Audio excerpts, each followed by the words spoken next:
नमस्कार फ्रेंड्स। बहुत सारे लोगों के मेरे पास सवाल आते रहते हैं कि मैम गिफ्ट डीड के बारे में डिटेल में बताइए कि गिफ्ट डीड कैसे कर सकते हैं, कब कर सकते हैं, कौन कौन कर सकता है, किसके फेवर में कर सकता है। मतलब ढेरों सवाल हैं लोगों के। तो आज मैं गिफ्ट डीड से रिलेटेड अमूमन हर क्वेश्चन को कवर करने की कोशिश करूँगी, हर क्वेश्चन को डील करने की कोशिश करूँगी। एंड आई होप इसके बाद गिफ्ट डीड को लेकर के आपके मन में कोई सवाल नहीं रहेगा। आप आखिरी तक ज़रूर सुनिएगा, हो सकता है आपके भी सवाल का जवाब इसमें ज़रूर होगा। फिर भी अगर आपके मन में कोई डाउट रह जाए तो ज़रूर पूछेगा मुझसे नीचे दिए गए कमेंट बॉक्स में।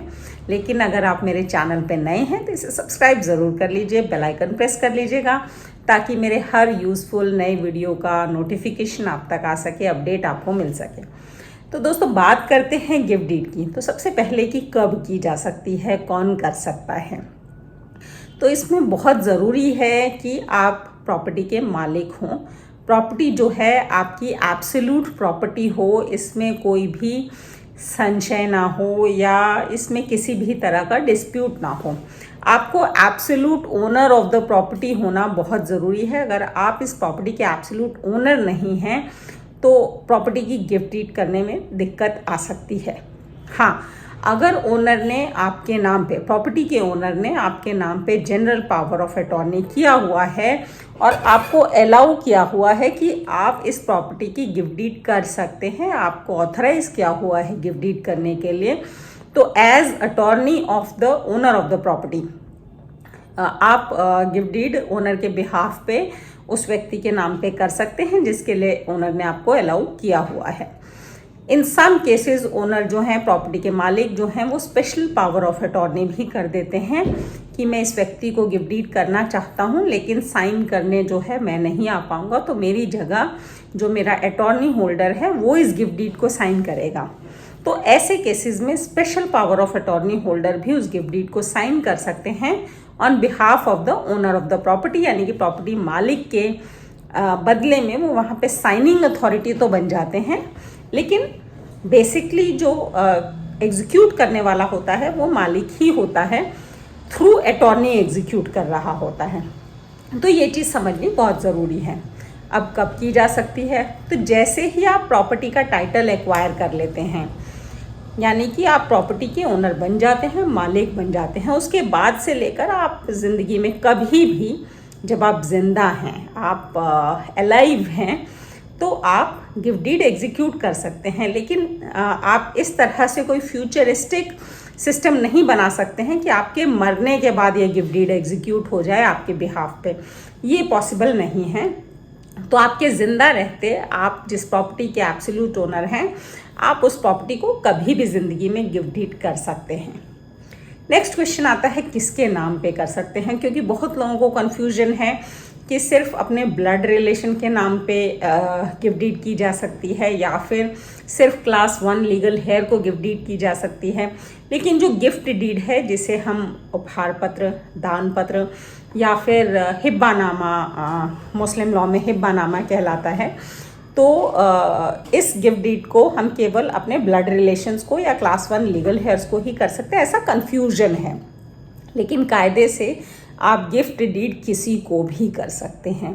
वो आपका अपना ब्लड रिलेशन हो सकता है, आपका दूर का रिलेटिव हो सकता है, आपका क्लास 1 या आगे का कोई और लीगल हेयर या रिलेटिव हो सकता है, या फिर आप ये किसी थर्ड पर्सन को, अपने एम्प्लॉय को, अपने एजेंट को, अपने सर्वेंट को, किसी को भी गिफ्ट डीड कर सकते हैं जिसको आप चाहते हैं। क्योंकि ये प्रॉपर्टी आपकी है तो आपकी मर्जी चलेगी कि आप किसे देना चाहते हैं और आपको कोई रोक नहीं सकता है उस देनदारी से।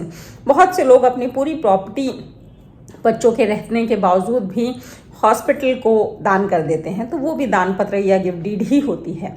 बहुत से लोग मंदिर या मस्जिद को, अपनी प्रॉपर्टी या चर्च को, गुरुद्वारे को दान कर देते हैं, तो वो भी गिफ्ट डीड ही होती है। तो यानी कि एक व्यक्ति अपनी जो प्रॉपर्टी है किसी को भी गिफ्ट में दे सकता है, चाहे वो कोई चैरिटेबल ट्रस्ट हो, चाहे वो कोई NGO हो, चाहे वो कोई मंदिर, मस्जिद, गुरुद्वारा, चर्च हो, या फिर अपने ब्लड रिलेटिव्स हों, अपने बाल बच्चे हों, अपने स्पाउस हों, तो आप किसी को भी गिफ्ट डीड दे सकते हैं। एक सवाल आता है कि माइनर के नाम पे प्रॉपर्टी दे सकते हैं कि नहीं, क्योंकि as per contract act minor जो है वो कॉन्ट्रैक्ट नहीं कर सकते हैं, लेकिन गिफ्ट में आप माइनर को भी प्रॉपर्टी दे सकते हैं। वहाँ पे थ्रू नेचुरल गार्जियन या थ्रू गार्जियन माइनर के पक्ष में दिया जाता है, लेकिन आप माइनर को भी गिफ्ट डीड कर सकते हैं, बिल्कुल कर सकते हैं, और उसके लिए कोई हर्डल नहीं है, कोई अड़चन नहीं है।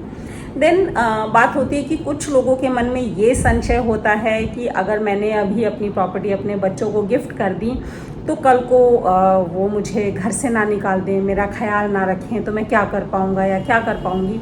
तो ऐसे में आप कंडीशनल गिफ्ट डीड भी कर सकते हैं। 2 तरह की होती है अनकंडीशनल गिफ्ट डीड, यानी कि आप अपनी संपत्ति किसी को दान दे देते हैं, गिफ्ट कर देते हैं और बदले में कुछ नहीं चाहते।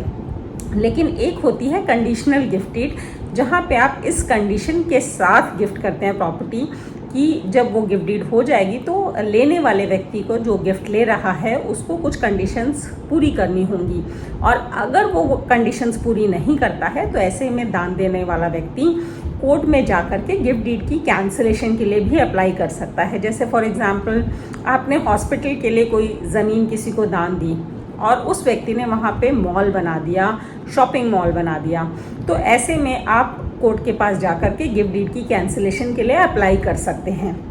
या आपने किसी मंदिर या स्कूल के लिए ज़मीन दान दी, लेकिन उस व्यक्ति ने वहाँ पे अम्यूज़मेंट पार्क बना दिया, तो आप ऐसे में कैंसिलेशन के लिए अप्लाई कर सकते हैं। ठीक इसी तरह अगर आप अपनी प्रॉपर्टी अपने बच्चों को दान करते हैं विद अ कंडीशन कि बच्चे मरते दम तक आपका ख्याल रखेंगे, आपकी हर ज़रूरत को पूरा करेंगे, लेकिन बच्चे अगर आपकी ज़रूरत पूरी करनी बंद कर देते हैं, आपको घर से बाहर निकाल देते हैं, आपका ख्याल रखना बंद कर देते हैं, तो ऐसे में बिल्कुल आप कोर्ट के पास जा सकते हैं और उस गिफ्ट डीड की कैंसिलेशन के लिए अप्लाई कर सकते हैं।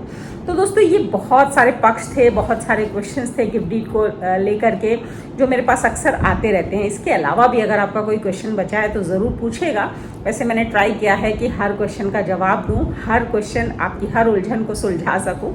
फिर भी कुछ है तो ज़रूर पूछेगा। मिलते हैं मेरे नेक्स्ट वीडियो में, तब तक के लिए थैंक यू, धन्यवाद, नमस्कार, शब बखैर।